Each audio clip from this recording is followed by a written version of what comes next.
Morning students, today we are going to discuss an important topic in chemistry, zeroth order reactions.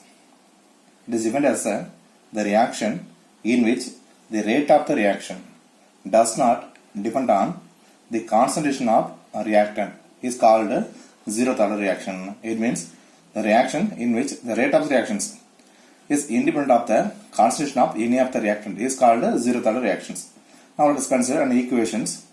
A gives B. Here A is a reactant and B is a product. Now I am going to write the rate of the reaction for these reactions. Okay, so learn that.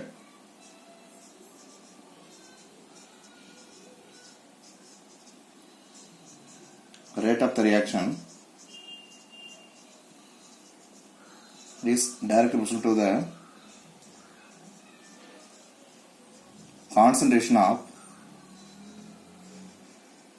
a reactant. Okay,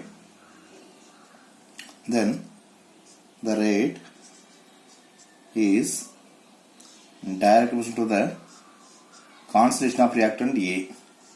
Okay, then to eliminate the proportionality constant, we are going to introduce a constant. Rate is equal to K into concentration of A, where K is called a rate constant. Okay, K is called a rate constant. This is equation number 1. Then the rate is also equal to the rate of change of concentration of the reactant with respect to time. Okay, the rate of change of concentration of reactant with respect to time. There is a decreasing constant, therefore it is equal to minus. This is equal to 2. So learn that. But according to the definitions, the reaction in which the rate of the reaction does not depend on the concentration of reactant, does not depend. Therefore, it's here. It's equal to a power 0. It's also equal to a power 0. Okay.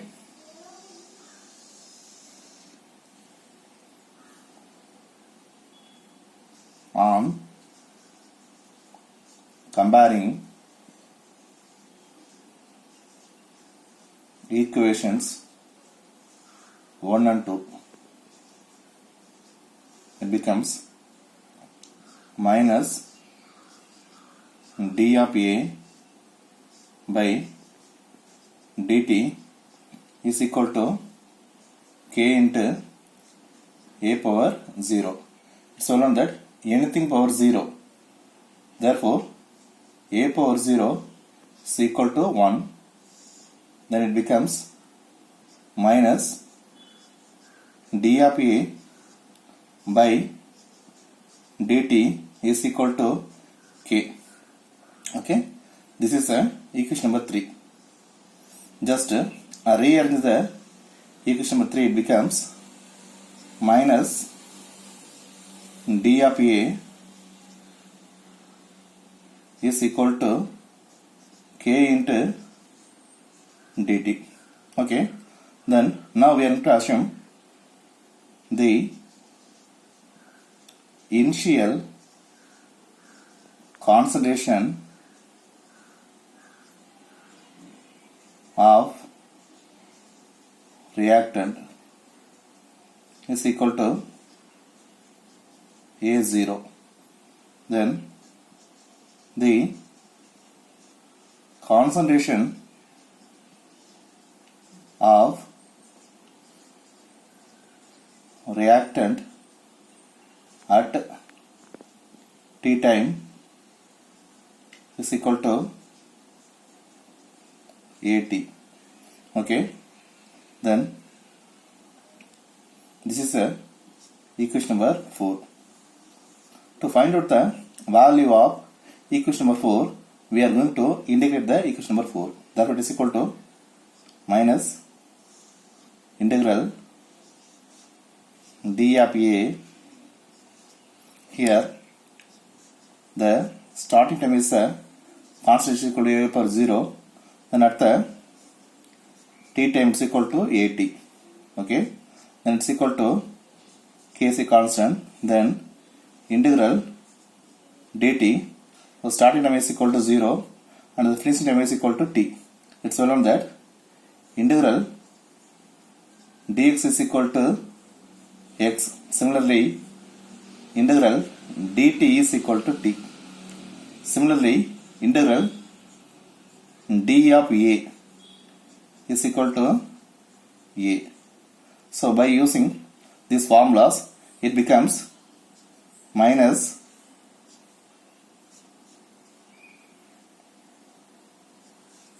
a and lower limit is equal to a0 and upper limit is equal to at.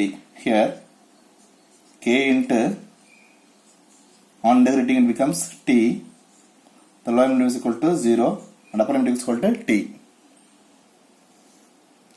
Substitute the lower limits and upper limits in this equation, it becomes minus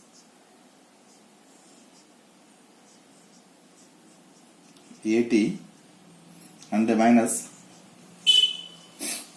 a power 0, then it is also equal to k into t minus 0. Here lower limit is equal to 0 and upper limit equal to t, therefore upper limit minus lower limit. Here also upper limit at minus lower limit a0. Then it's multiplied by the minus, it becomes minus at and plus a0. Here it's equal to k into t only, that becomes 0. Then just rewrite the equation. It's equal to a0 minus at is equal to k into t. So here t is in the multiplication. When it comes to this sides, k is equal to a0 minus at by t. Now we are going to find out the unit. Here in the numerator there is a constellation term a0 minus at. In the denominator there is a time seconds. Therefore it becomes, for concentration, mole liter power minus 1. For the t it becomes second. Therefore second. So this is the equation for the rate constant of the zeroth order reactions. It's equal to the a0 minus at by t. Then its unit is equal to mole liter power minus 1 divided by the second. Okay student, this is an important video. Watch it, use it. Thank you.